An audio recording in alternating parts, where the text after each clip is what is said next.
नमस्कार दोस्तों, स्वागत है आपका एजे टॉप वॉइस में। आइए जानते हैं संसार में सबसे बड़ा कौन है। एक बार अर्जुन अपने सखा श्री कृष्ण के साथ वन में विहार कर रहे थे।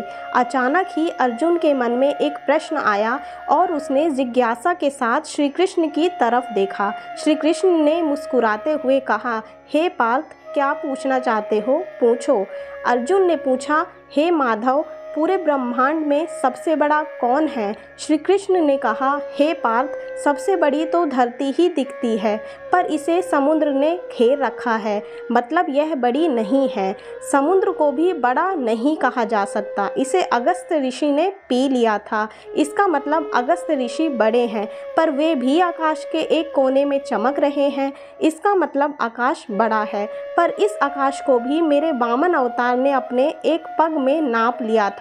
इसका मतलब सबसे बड़ा मैं ही हूँ, पर मैं भी बड़ा कैसे हो सकता हूँ, क्योंकि मैं अपने भक्तों के हृदय में वास करता हूँ, अर्थात सबसे बड़ा भक्त है। इस तरह भक्त के हृदय में भगवान बसते हैं, इसलिए इस संसार में सबसे बड़ा भक्त है।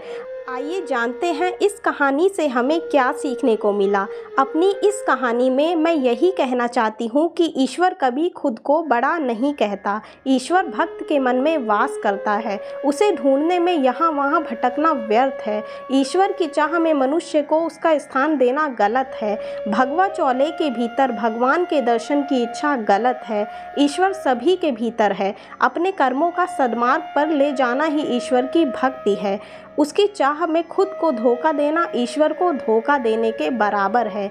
मनुष्य ईश्वर से डरता है, जो कि अर्थहीन है, क्योंकि ईश्वर भक्तों को आशीर्वाद या दंड नहीं देता, बल्कि मनुष्य के कर्म उसे आशीर्वाद अथवा दंड देते हैं। मनुष्य का जीवन उसके कर्मों से तय होता है।